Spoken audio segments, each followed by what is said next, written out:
Now, I'm going to start today's episode a little bit differently on a personal whim. Last week's episode, I was speaking to a company named after the honey badger, which is an animal that is always out there in the wild looking for honeycomb. So before we actually get into the meat of our discussion, George Cook, what inspired the Honeycomb Credit name?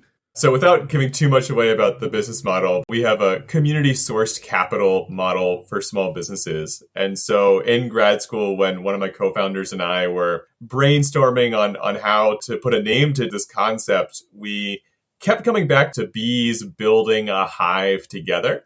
And so we were workshopping all sort of bee-themed names. And our classmates told us, well, bees are scary. Don't pick a name that focuses too much on the bee because they sting you. And so we went back to the drawing board and we said, okay, what are the fun parts of the bee? What is the actual thing that they're building together? And so we landed on honeycomb, the community coming together to build something collaboratively. A honeybee colony needs tens of thousands of bees to work together, each with a definite task to perform, each both dependent on and integral to the work of the others. In some ways, the communities in which we live are similar. That little coffee shop on the corner, the independent bookstore, the craft brewery down the road. We are dependent on their goods and services, while our money is integral to the work they do. Welcome to How to Lend Money to Strangers with Brendan LaGrange.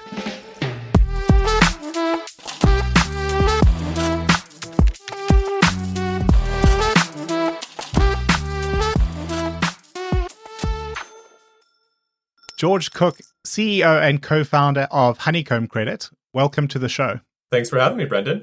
Before we talk about Honeycomb, let's talk about the times we're in at the moment. Interesting times in the labor market. If you look at employment and what we've gone through with the dips and the peaks through the pandemic and the recovery, in a different timeline, there would be a George Cook at the Bureau of Labor Statistics with a little bit more gray hair, still working on these numbers. So what was your early career like? Yeah, so my family's been running a community bank in rural Appalachia for 130 years. Grew up in the family business, and I spent a lot of time working there, doing all the jobs, everything from working the teller line, but really started to fall in love with commercial lending. Ultimately, in undergraduate, I studied economics and statistics, and for a brief moment decided I wanted to be an economist. So I pursued that dream. I went over to the Bureau of Labor Statistics as my first job.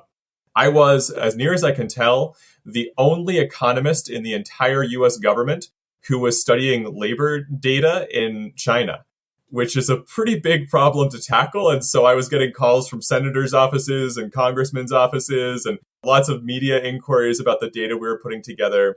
Fascinating, really enjoyed that work and take a lot of that with me. But pretty quickly into that process, I learned I was not made to be a bureaucrat. You went from there to TransUnion, which we all know, and then from TransUnion to Zest, which I'm imagining it in the AI world is probably feeling fairly entrepreneurial, but still you were an employee there. What was the spark that got you to decide I'm actually going to take that big leap from a small company employee to actually starting my own business with Honeycomb? Yeah, it's interesting. I think coming out of the federal government and going to TransUnion was really following my passion for data and being very analytical, but applying that to an industry that I was equally passionate about. Having been in the community banking space for a while, I was always very interested in the underlying data behind it and how you build products around that data. That led me over to Zest AI, who was working on the machine learning side of the house. So kind of taking some of the huge data sets that TransUnion and others were putting together and bringing in alternative data sets and building some really powerful, exciting products to help banks make faster lending decisions. These are the early days of machine learning on the bleeding edge there and fundamentally making consumer lending better. We were making faster, smarter lending decisions that benefited a lot of consumers. But I started to see this theme that the larger banks were taking these tools that we were building for consumer lending, and they were applying it to small business lending, to commercial lending. And that really breaks down for a couple of reasons. One, the average small business in the United States has less than 3 years of operating history. Two, there's no centralized database. There's no TransUnion for small business data. And thirdly, a coffee shop and a yoga studio and a manufacturing plant look so much different on paper that it's really hard to build a good algorithm that can tell you which one to lend to and which one not to. And so as the financial services industry was shifting from community banking to regional and national lenders and switching from this relationship banking model to this black box algorithm that I was helping to build, I realized that we were doing a really big disservice to small businesses. And in fact, that over that same time period, the amount of capital flowing from traditional banks to small businesses was down by almost 50%. So even though more small businesses are being formed, traditional banks are lending less to them in terms of loan volume. And that started to get me thinking about how I might join a startup or another company that was trying to solve this problem. I looked around a lot and I didn't see anyone that was solving it in a way that I thought was really equitable. It's funny, I talk to a lot of entrepreneurs, people that need to be their own boss, that feel really compelled to go out and start a company. That was not me. I was a very happy cog in the wheel. I enjoyed working at corporate America. I enjoyed working at a mid-sized startup. And really, it was just kind of an alignment of my passions and a problem in the industry that I saw that no one was solving in a really satisfactory way. And some good mentors that pushed me to take that leap and jump into the entrepreneurial world.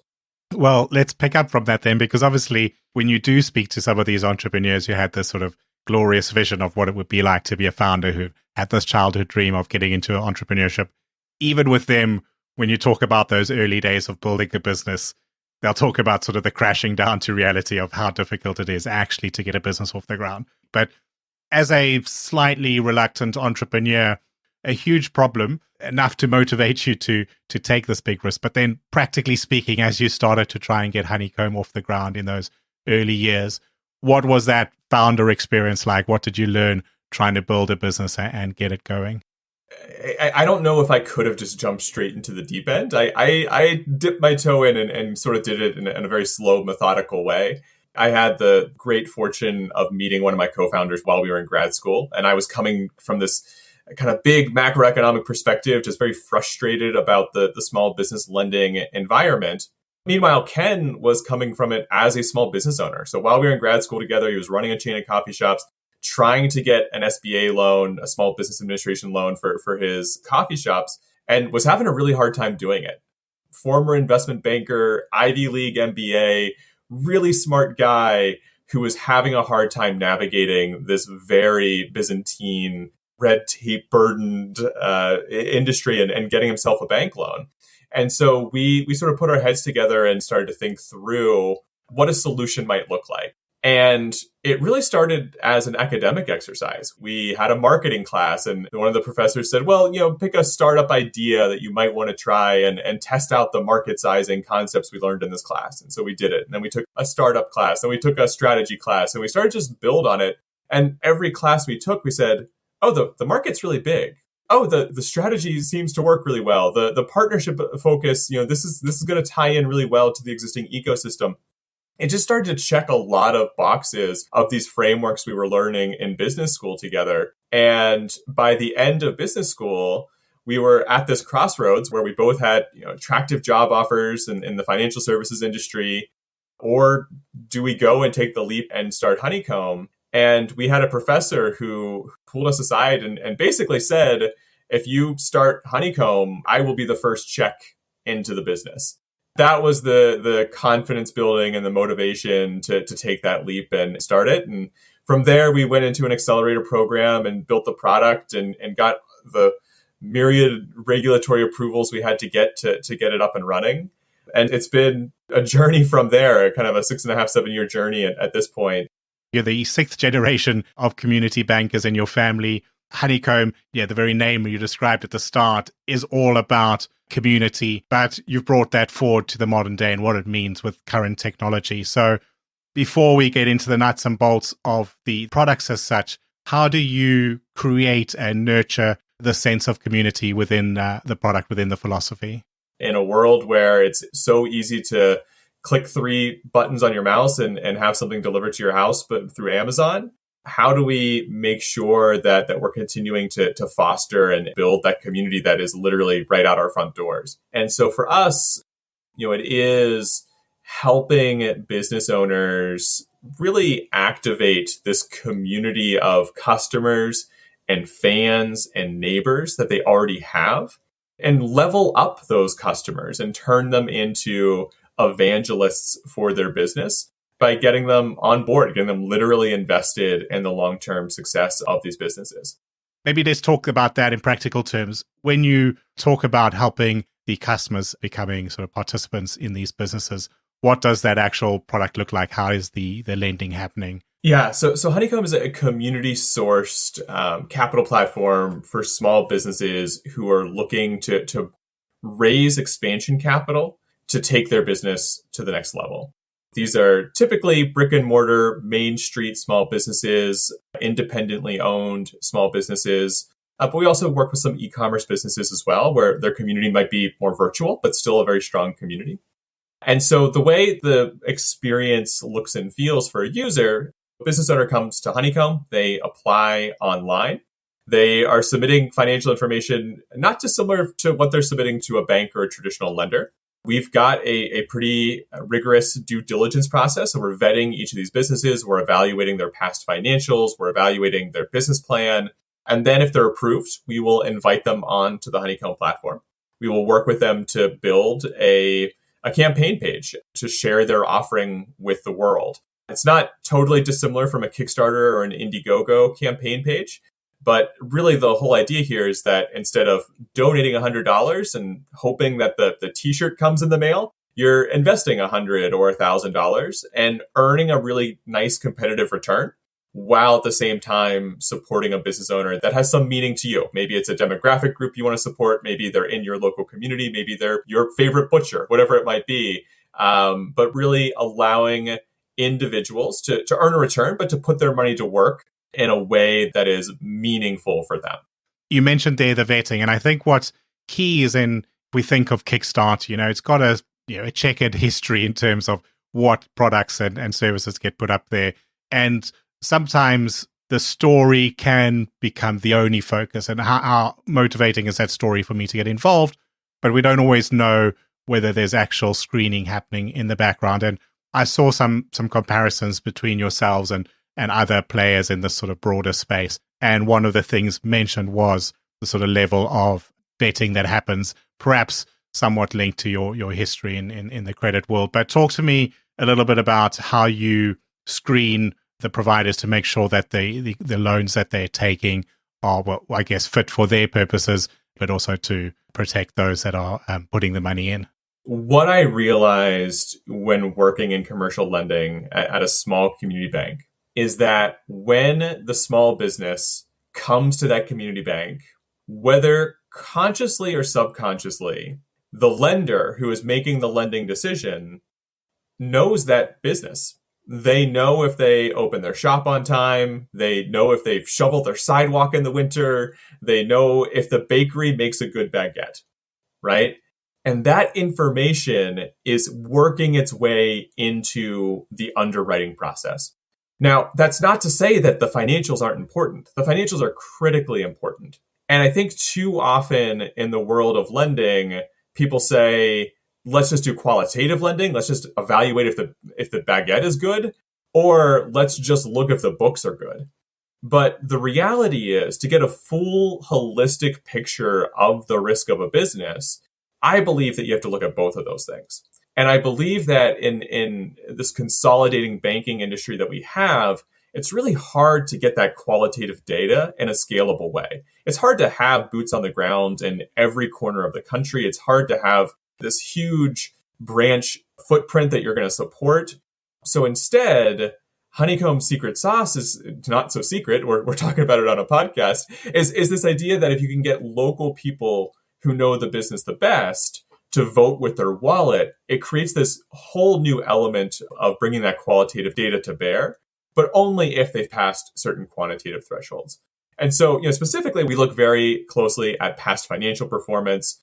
We will occasionally work with startup businesses, but most of the businesses we work with have existing operating history. They've been up and running. We're looking at their business plan and how the business is trending.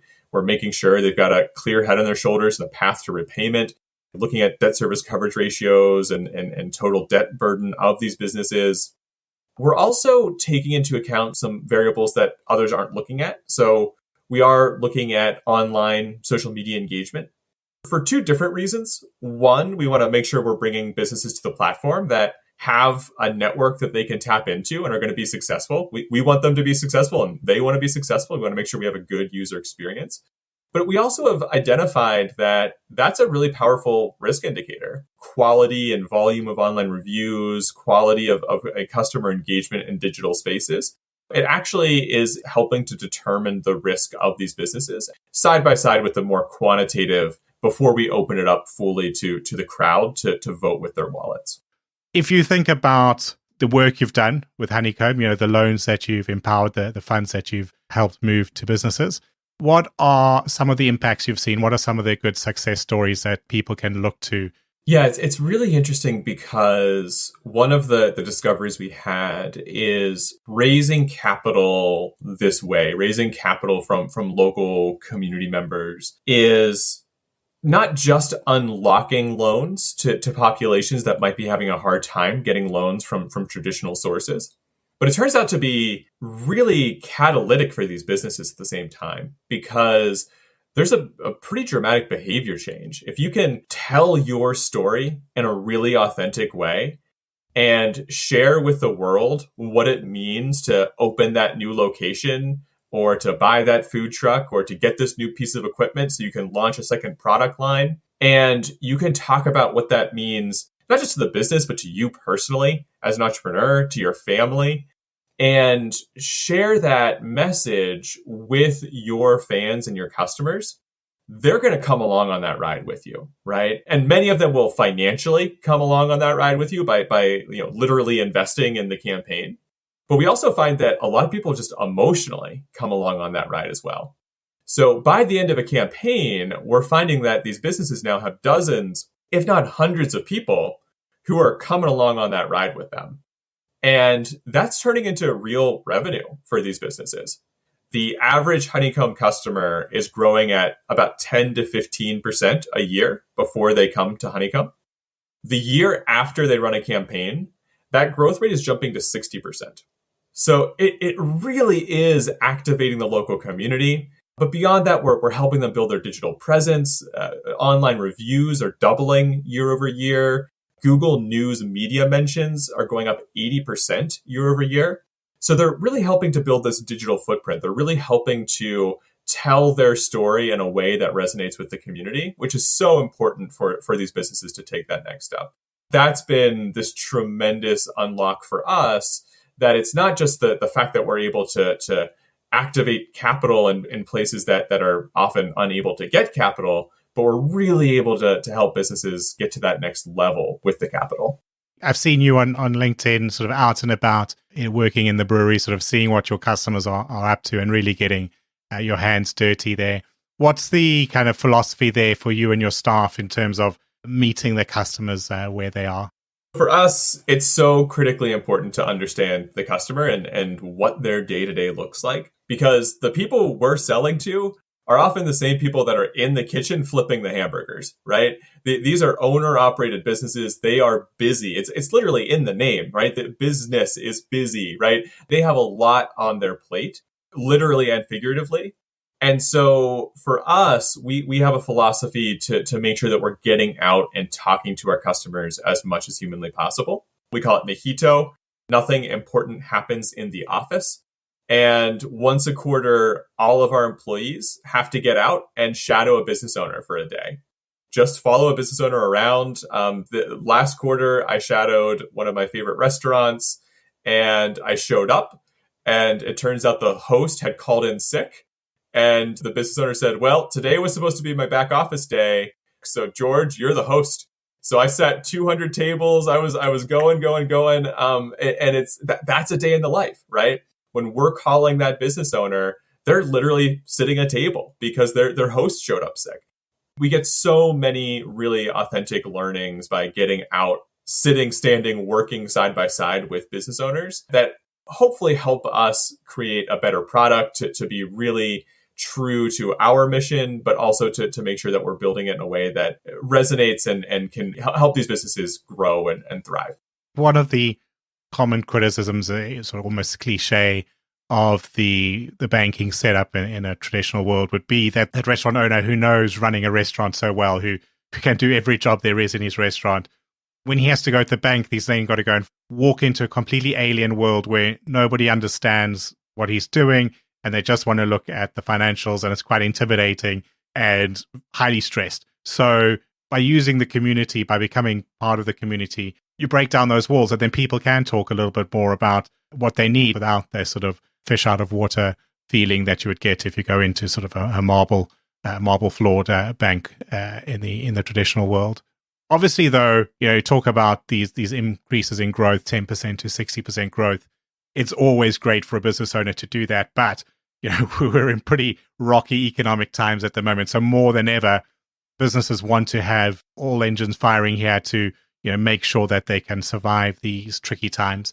If you think about Honeycomb and the communities you're a part of as you look forward for the rest of the year, what are you seeing your customers do, and what are you doing to help those customers through these volatile times?